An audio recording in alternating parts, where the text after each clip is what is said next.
Hello friends, आज के हम अपने इस वीडियो लेक्चर में एडीओ एग्जाम के एक महत्वपूर्ण टॉपिक राष्ट्रीय ग्रामीण आजीविका मिशन के बारे में देखेंगे। यह हमारे इस वीडियो का दूसरा भाग है। मैंने इसका जो पहला भाग बनाया है उसको आप लोग हमारे इस यूट्यूब चैनल पर जाकर देख सकते हैं। हम इस वीडियो को वस्तुनिष्ठ रूप में देखेंगे। तो चलिए हम लोग अपने आज के इस वीडियो लेक्चर को प्रारंभ करते हैं। हमारा पहला प्रश्न है, छत्तीसगढ़ राज्य ग्रामीण आजीविका संवर्धन समिति को किस नाम से जाना जाता है। तो हमारे पास यहाँ चार ऑप्शन है, जिसमें से पहला है बिहान, दूसरा है सवेरा, तीसरा है सूर्योदय और चौथा है सहारा। तो इन चारों ऑप्शन में जो हमारा सही उत्तर है वो है ऑप्शन ए बिहान। छत्तीसगढ़ राज्य ग्रामीण आजीविका संवर्धन समिति को बिहान के नाम से जाना जाता है। और आप लोग को याद रखना है, जो बिहान है इसकी शुरुआत छत्तीसगढ़ में अप्रैल 2013 से हुई थी। ठीक है, तो इसको आप लोग को याद रखना है। हमारा अगला प्रश्न है, राज्य ग्रामीण आजीविका संवर्धन समिति के उपाध्यक्ष कौन होते हैं। तो हमारे पास यहाँ चार ऑप्शन है, जिसमें से पहला है मुख्यमंत्री, दूसरा है पंचायत एवं ग्रामीण विकास मंत्री, तीसरा है सचिव और चौथा है उपरोक्त में से कोई नहीं। तो हमारा जो सही उत्तर है वो है ऑप्शन बी, पंचायत एवं ग्रामीण विकास मंत्री। तो आप लोग को याद रखना है, राज्य ग्रामीण आजीविका संवर्धन समिति के उपाध्यक्ष कौन होते हैं, पंचायत एवं ग्रामीण विकास मंत्री। इसके अलावा आप लोग को याद रखना है, जो राज्य ग्रामीण आजीविका संवर्धन समिति के अध्यक्ष कौन होते हैं, तो इसके अध्यक्ष मुख्यमंत्री होते हैं। ठीक है, तो आप लोग को इसको याद रखना है।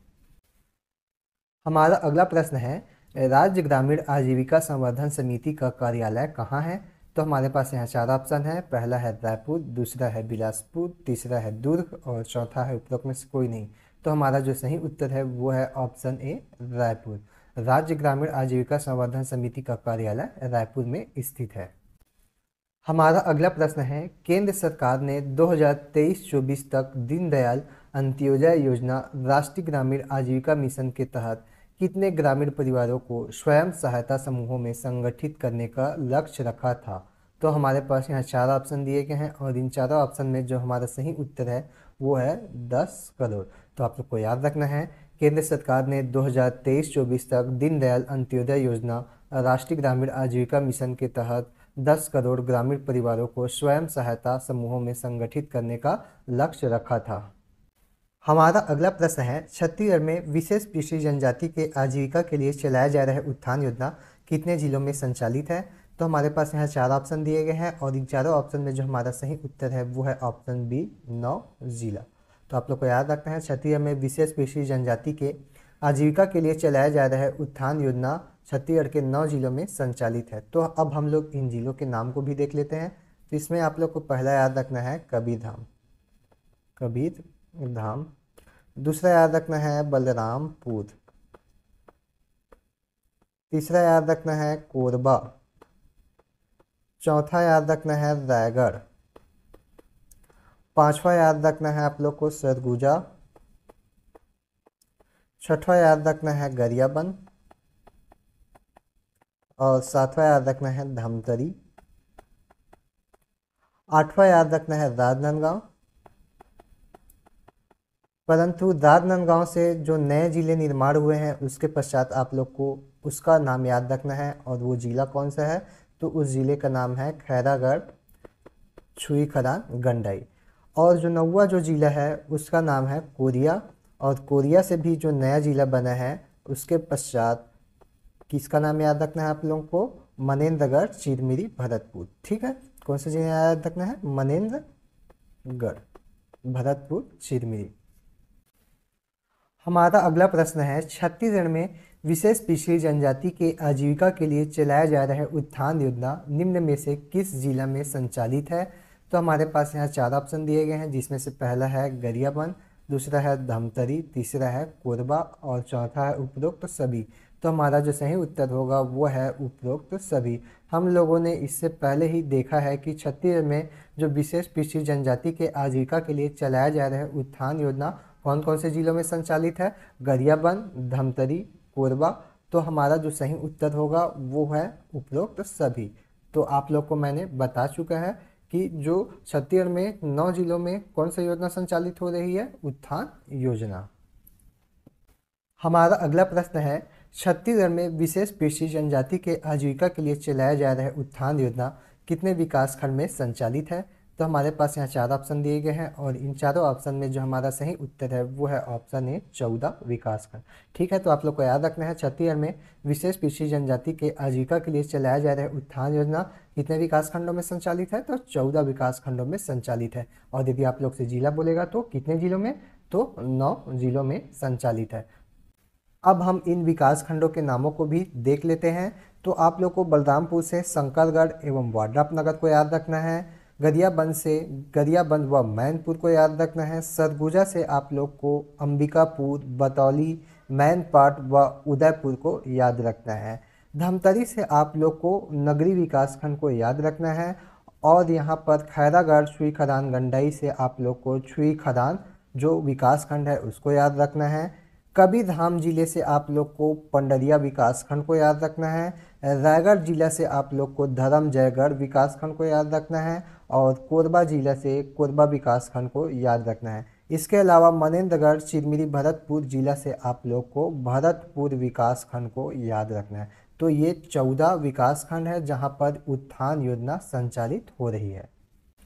हमारा अगला प्रश्न है, छत्तीसगढ़ में विशेष पिछड़ी जनजाति के आजीविका के लिए चलाया जा रहा उत्थान योजना के तहत कितने ग्राम पंचायतों का चिन्हांकन किया गया है? तो हमारे पास यहाँ 4 ऑप्शन दिए गए हैं और इन चारों ऑप्शन में जो हमारा सही उत्तर है वो है ऑप्शन ए 167। ठीक है, तो आप लोग को याद रखना है छत्तीसगढ़ में विशेष पिछड़ी जनजाति के आजीविका के लिए चलाया जा रहा उत्थान योजना के तहत 167 ग्राम पंचायतों का चिन्हांकन किया गया है। हमारा अगला प्रश्न है, छत्तीसगढ़ में विशेष पिछड़ी जनजाति के आजीविका के लिए चलाया जा रहा उत्थान योजना के तहत कितने ग्रामों का चिन्हांकन किया गया है? तो हमारे पास यहाँ 4 ऑप्शन दिए गए हैं। इनमें से पहला है 167, दूसरा है 246, तीसरा है 302 और चौथा है उपरोक्त में से कोई नहीं। तो हमारा जो सही उत्तर है वो है ऑप्शन बी 246 ग्राम। तो आप लोग को याद रखना है छत्तीसगढ़ में विशेष पिछड़ी जनजाति के आजीविका के लिए चलाया जा रहा उत्थान योजना के तहत 246 ग्रामों का चिन्हांकन किया गया है। और यदि आप लोगों से पूछा जाए कितने ग्राम पंचायत, तो कितने ग्राम पंचायत का चिन्हांकन किया गया है? 167। ठीक है, तो इसको आप लोग को याद रखना है। हमारा अगला प्रश्न है, राज्य ग्रामीण आजीविका मिशन द्वारा कोविड-19 के प्रभाव के कारण विभिन्न प्रदेशों से वापस आए राज्य के प्रवासी श्रमिकों के आजीविका विकास हेतु कौन सी परियोजना संचालित है? तो हमारे पास यहाँ पर 4 ऑप्शन है जिसमें से पहला है मिलाप, दूसरा है उत्थान, तीसरा है सृष्टि, चौथा है उपरोक्त में से कोई नहीं। तो हमारा जो सही उत्तर है वो है ऑप्शन ए मिलाप योजना। तो आप लोग को याद रखना है राज्य ग्रामीण आजीविका मिशन द्वारा कोविड-19 के प्रभाव के कारण विभिन्न प्रदेशों से वापस आए राज्य के प्रवासी श्रमिकों के आजीविका विकास हेतु कौन सी परियोजना संचालित है? मिलाप परियोजना। हमारा अगला प्रश्न है, मिलाप परियोजना का संचालन कितने जिलों में है? तो हमारे पास यहाँ पर 4 ऑप्शन दिए गए हैं और इन चारों ऑप्शन में जो हमारा सही उत्तर है वो है ऑप्शन बी 2 जिलों में। ठीक है, तो आप लोग को याद रखना है मिलाप परियोजना का संचालन कितने जिलों में है? 2 जिलों में है। और उन जिलों का नाम क्या है? तो उन जिलों का नाम है राजनांदगांव और दूसरा याद रखना है कबीरधाम। ठीक है, तो आप लोग को याद रखना है राजनांदगांव और कबीरधाम में क्या है? मिलाप परियोजना का संचालन हो रहा है। हमारा अगला प्रश्न है, मिलाप परियोजना का संचालन कितने विकास खंडों में है? तो हमारे पास यहाँ पर 4 ऑप्शन दिए गए हैं और इन चारों ऑप्शन में जो हमारा सही उत्तर है वो है ऑप्शन सी 7 विकास खंड। ठीक है, तो आप लोग को याद रखना है मिलाप परियोजना का संचालन कितने विकास खंडों में है? तो 7 विकास खंडों में मिलाप परियोजना का संचालन है। और यदि जिला बोले तो कितने जिलों में? तो 2 जिलों में। ठीक है, तो आप लोग को इसको याद रखना है। हमारा अगला प्रश्न है, राष्ट्रीय ग्रामीण आजीविका मिशन अंतर्गत प्रदेश में खाद्य, पोषण, स्वास्थ्य एवं स्वच्छता अंतर्गत ग्रामीण समुदाय में सकारात्मक व्यवहार परिवर्तन एवं पोषण आधारित कृषि को बढ़ावा दिए जाने हेतु कौन सा परियोजना संचालित है? तो हमारे पास यहाँ पर 4 ऑप्शन है जिसमें से पहला है मिलाप, दूसरा है उत्थान, तीसरा है सृष्टि और चौथा है उपरोक्त में से कोई नहीं। तो हमारा जो सही उत्तर है वो है ऑप्शन सी सृष्टि।